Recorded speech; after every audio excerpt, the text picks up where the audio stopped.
Ladies and gentlemen, welcome back to episode 4 of the Christie Corner podcast.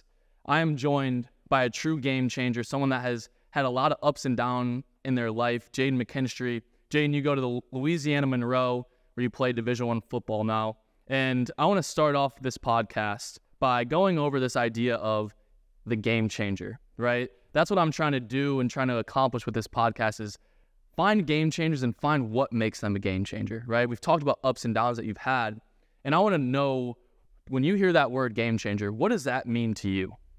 I don't think it's like something that, it's just like a physical game, but almost like what can you do to better yourself as you go along through life, you know what I mean? And, for me personally, it'd be, what can I do to make my body or, make myself the best version of myself to go along forward and, not just football, but also in life. Yeah.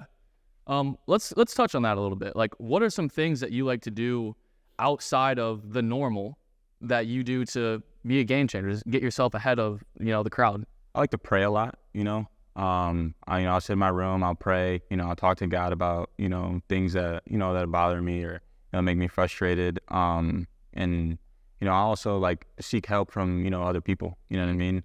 One thing about, being a man, as you probably know, is, people think it's soft to go talk to somebody or something like that, you know what I mean? But, talking to somebody about, what your aspirations are and what your goals are and write those goals down and how do you want to achieve them and what do you need to do to achieve them, you know what I mean? And just stuff like that. Like, those are two things that I didn't really necessarily expect you to say.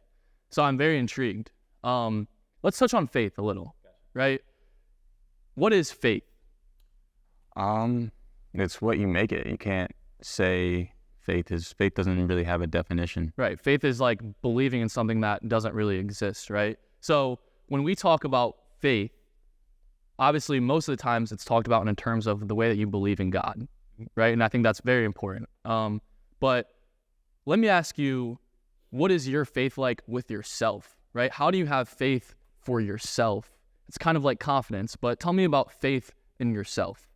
Playing football or playing any sport at the collegiate level, you have to have faith in yourself. Mm-hmm. That's that confidence that, you can go out and, you can talk trash a little bit, and you can stand there with your head high and, say that, the guy in front of you can't guard you, stuff like that. You know what I mean? Just having that confidence, knowing that, okay, when I go out here and I do my best, I know what I can do and I can produce for whoever I need to produce for. Totally. I love that. I think that's one thing that I've really grown in myself is I felt like I really focused on the word confidence, but I think there's another level of confidence where you can start to talk about faith a little bit.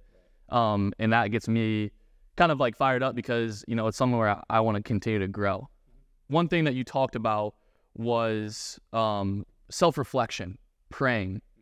I think I've noticed a huge change in your personality, and I've known you for a long time, in your personality. Why do you think reflection is so important to helping you not just grow as an athlete, but also as a person? If you don't reflect, you don't really know what's going wrong or what you need to fix to be better. You know what I mean? If you don't reflect and you just kind of go about through life like, hey, it's whatever, I'm just going to do what I'm going to do, then you'll, essentially just never become a game changer. You know what I mean? You'll never be able to achieve those goals that you want to achieve if you never reflect and, look inside yourself. Are you big on goal setting? Is that something that you physically write goals down? Yes, 100%. How has that helped you continue to become the athlete and person that you are today? Oh, it's helped me a lot. Do you feel like you are the type of person you write goals down and you end up crossing a lot of those goals off? That's what I try to do. You know what I mean? And there will be sometimes maybe you don't cross off as many goals as you want to cross off, but that doesn't mean you got to stop or, that you failed at doing what you're doing. You know what I mean? It just means you got to do something different or try harder.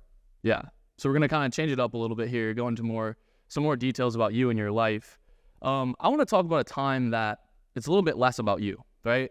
I want to talk about a time that you were surrounded by someone who was a great leader and what made you feel like they were a good leader. Take your time on thinking about this, but time that you were surrounded by someone that you felt made you the best version of yourself. Coach Heintra, without a doubt, you know what I mean? And we were on the same team when, we were playing for him, but, just being around him, and he would never let you sell yourself short. Never.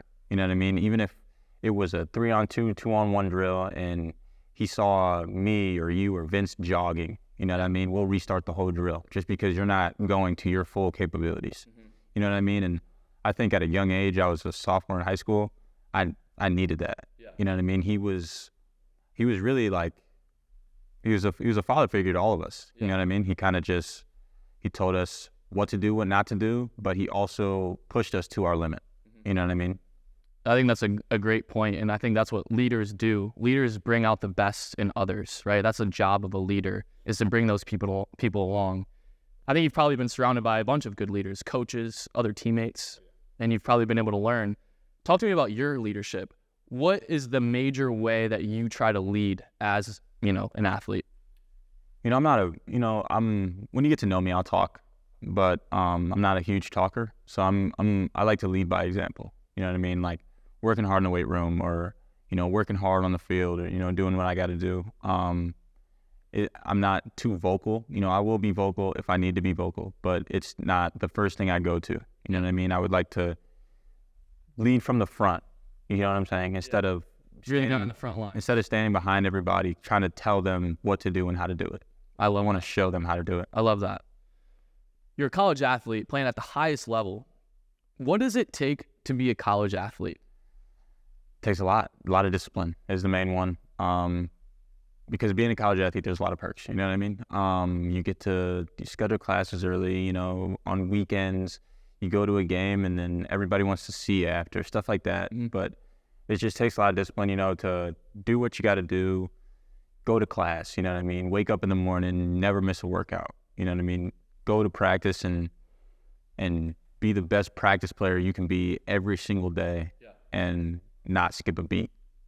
That's what I think is the most difficult part, is the repetitiveness. It's the same thing over every day, and you can't get bored. You can't get tired. You have to stay engaged, and you have to love it. Yeah, I think that's a great point. That's one thing that I definitely learned my first year playing college basketball, was how you have to be really, really good every single day. There's no days off. And when you do have that day off, that's the day that your coach feels like, I can't trust him, or I can't play him because he's inconsistent, So it's that consistency. I think it's so important. Consistency is the word. Yeah. Okay, so I think a lot of times we see the result, right? We see you as a college athlete, but it's been a longer journey than you just deciding one day you wanted to play college football. So let's talk about when you decided that you really wanted to be at that next level, and when did you buy in and totally submit to that process? I'd say it wasn't until maybe my sophomore year, because that's when I got my first college letter. And because, coming from a small town, Fremont, Ohio, not too many people, go play Division I college football. The one you hear about all the time is Charles Woodson, and that's all anyone talks about. So, it was kind of a tough goal to reach, but, I wanted to do it. But, my sophomore year, I got my first college letter, and then that's when it kind of became real to me that, okay, I can do this. Yeah. You know what I mean? So that's when I kind of put my head down and started working towards it. Yeah. I think that's a great way to find that initial motivation, that initial spark. Obviously, I think that motivation has changed a little bit, right? What motivates you now?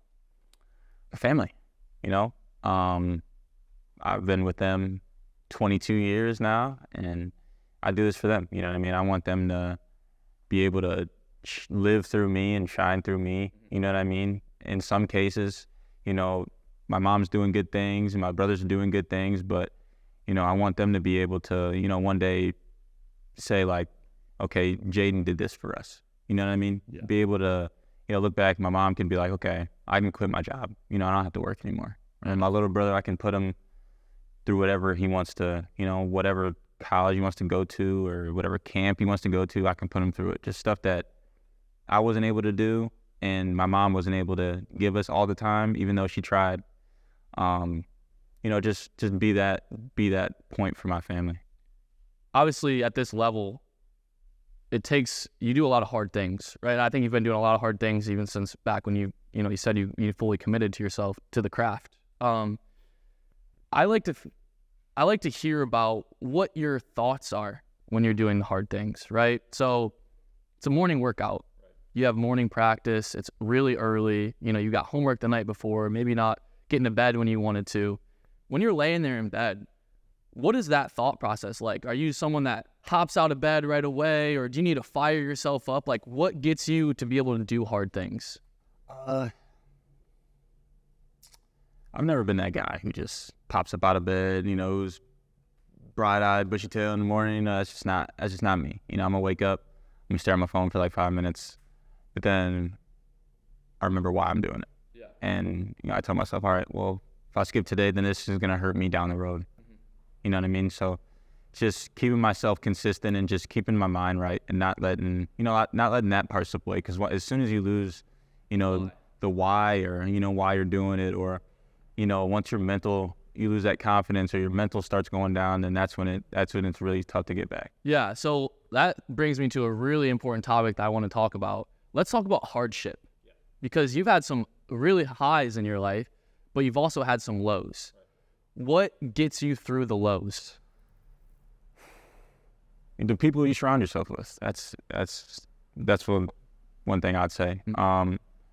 You surround yourself with good people, good things will happen. You know what I mean? So I try to surround myself with, in my opinion, I think are the best people around. So, sitting here doing a podcast with one of my best friends from high school, you know what I mean? And we're talking about how we've changed and, what we've done to better ourselves, and, look where we're at now compared to where we were last year. Right. You know what I mean? And it's just who you surround yourself with is the biggest thing. So when you're going through those hard times, you kind of like to not rely, but, rely on your people in your circle to kind of get you through it a little bit. Yeah. Do you have conversations, or did you have conversations where you just kind of wanted to call someone and talk to them? Or did you have people around you that were reaching out to you to help you get through those hard times? Yeah, my mom. My mom's always there for me. She can kind of sense when something's wrong. I think it's a mom thing or something, but she can kind of sense when something's off with me, and she'll give me a call, ask me how I'm doing, and if she'll know immediately if I'm lying. So I'm sure that both of our moms will be watching this. Pretty happy that we bring up our mothers during this. I'm the same way. My mom is really important to me, and I think she can always tell pretty early on, really quickly, like, okay, something's going on with Ryan. And they always seem to know exactly how to make you feel better. And my mom's graduating today. Shout out to you.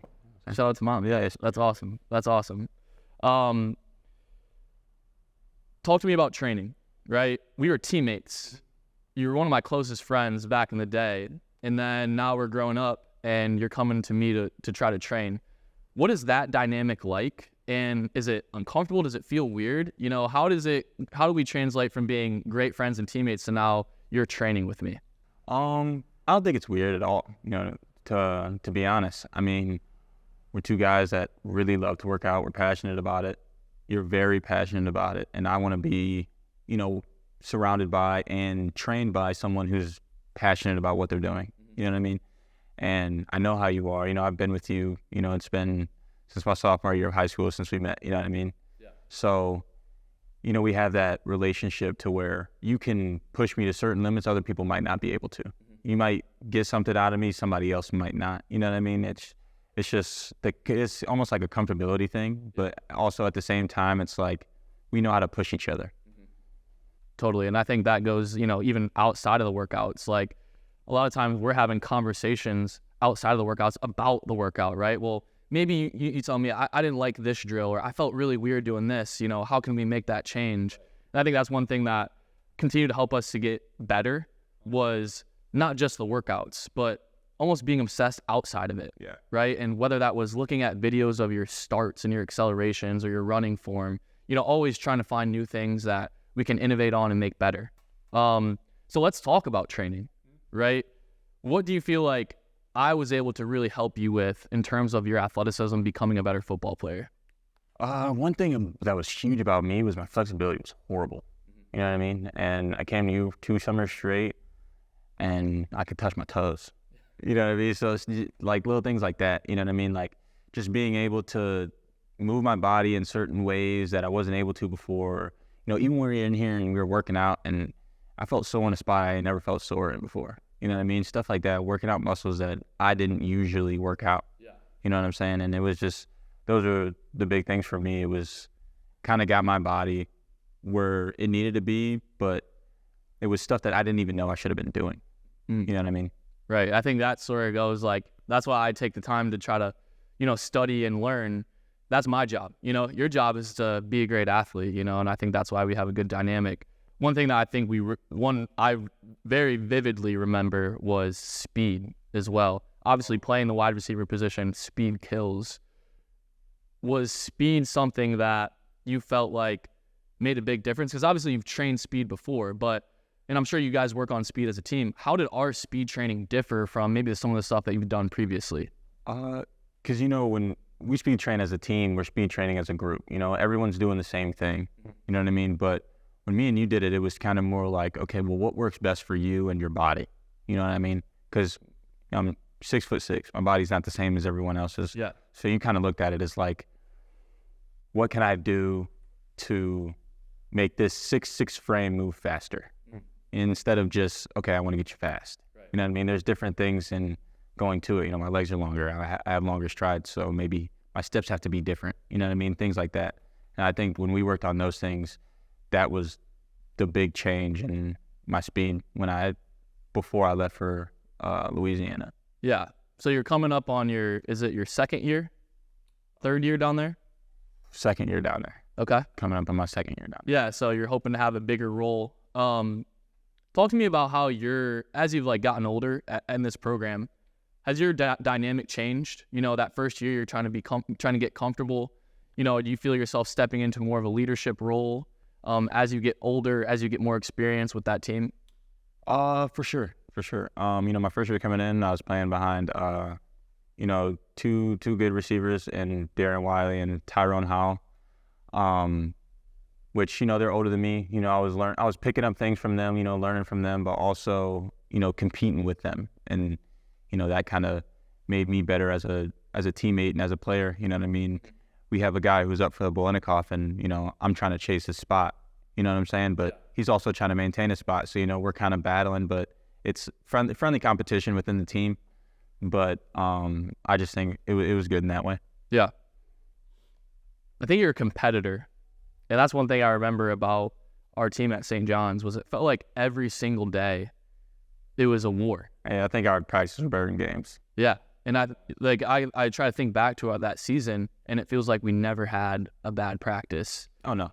Is that something that you feel like really made a big impact for you? So now that when it comes to the college level and you have to have that consistency, you're prepared for that? Yeah, I 100%. Because, the way Coach Heinzel went about things, it was consistency is key.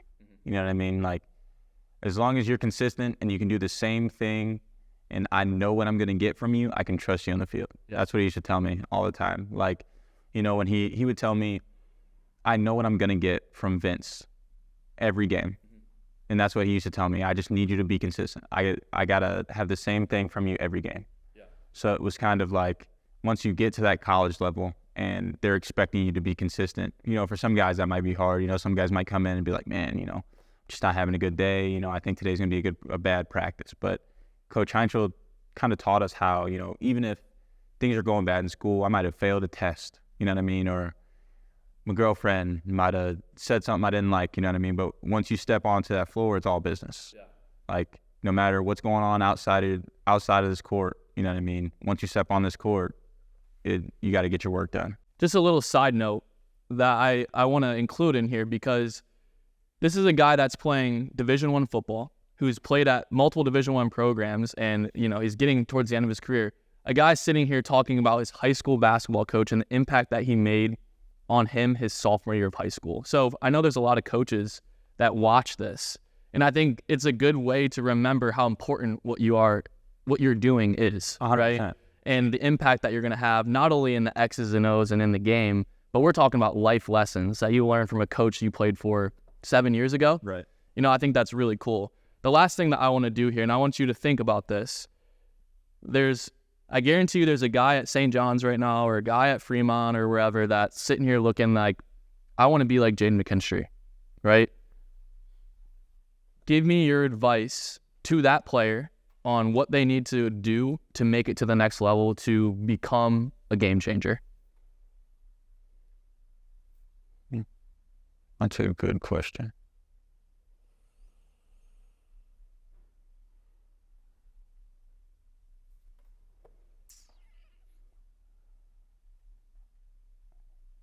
stay consistent. That's been the theme. That's the biggest thing. You know what I mean? Once you start something, like even if it's, okay, I'm going to wake up every morning at this time and I'm going to make myself breakfast. You know what I mean? Do that every day. Don't start it and do it for a week and then kind of forget about it. Let it, you know what I mean? Because even that, you know what I mean? Because then maybe you want to start a workout regimen. And after a week, you can give it up because you gave up making breakfast and waking up at 7 a.m. every morning. You know what I mean? It's once you give up once, it makes it easier to give up down the road. But once you stay consistent, it's easier to stay consistent. Yeah, I think to go a little bit further, that's great. It's been the theme. Not only being consistent during the good times. It's really easy to be consistent when you're making gains or you're playing really well or things are going good in your life. But having that consistency when things aren't going so well, right? Who are you? What type of person are you when you're losing, when you're falling behind, when someone's trying to take your playing time? Do you still have that same consistency as when you're winning? You know, there's a lot of plateaus that we have in life. Most of life is a plateau, right? Very rarely are you breaking a new PR or setting a new record, but that consistency is what leads you to that. Just another note, you had some great answers here today. Some things that I didn't even think we were going to talk about. I think it shows how well-rounded you are and how much you've learned and grown in the past so many years. I'm really excited to continue to grow our friendship over the next, our lifetime. So I'm sure we'll have you back on here at some point. It's great to see you. And, I just want to wish you the best this upcoming season and in the future. Go Warhawks, man. Go Warhawks, baby. Oh, and also, VA is the only way. Don't forget that. VA is the only way. Yes, sir. Hey, stay tuned for the first VA-sponsored athlete. Stay tuned for that. Yes, sir.